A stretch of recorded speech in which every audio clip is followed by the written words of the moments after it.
you explained why it is better to use subdomains instead of interpages for each geolocation on a local lead gen site, but would doing so rule out using silos? Thank you very much again for your help. Well, listen, okay, yeah, I explained why I think it's better to use subdomains, but guys, that's a matter of my opinion. You can totally use location pages. I've just always explained about that. There's inherent risk in doing so, whereas subdomains, there's less risk, there's less exposure, because if you get a penalty levied against a particular location for whatever reason, it'll be isolated to that location on a subdomain. If it's on a location page of the root domain, so an inner page, along with all the other locations on its other inner pages, then it could potentially affect the entire root domain and pull down affect all of the other locations also, which that's a problem. So that's why I prefer to do it on subdomains. It's just to reduce risk. But would that rule out using silos? No. Why would it though, Gordon? Here's the thing. Like the way that I look at it, and for example, guys, I do a lot of tree service stuff. So one of the brands that I've got multiple locations for, we've got the root site, the root domain, which has like just primary service silos. That's it. And there's a locations page that lists this. It's got organization markup with local business markup included.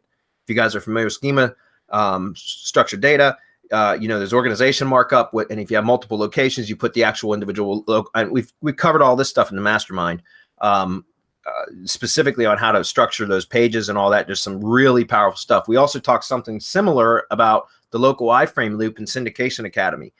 However, like I said, on the root domain, I would just have basically service-based silos, categories.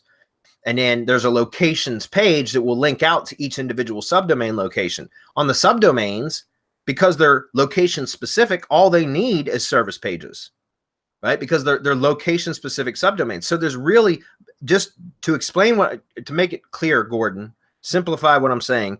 My subdomain sites are flat sites. They're non-siloed sites. They don't need it. They don't need to be siloed because they're very simple sites that are location specific. So why would we need silos, right?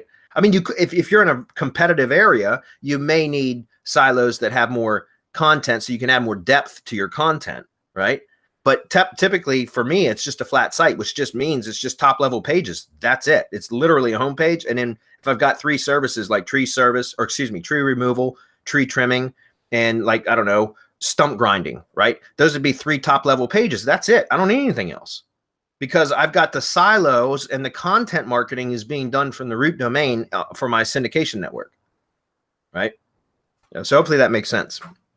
You don't need silos. I mean, you may need silos if it's a competitive area to add depth to your content. So for example, like tree removal, if that's a top level category, I could have like large tree removal, dead tree removal, emergency tree removal. Those could all be subcategories, right? And then so that I could add depth to that content, but I wouldn't need to worry about location silos because it's a location specific site. So you could still do silos on subdomain sites if you needed to.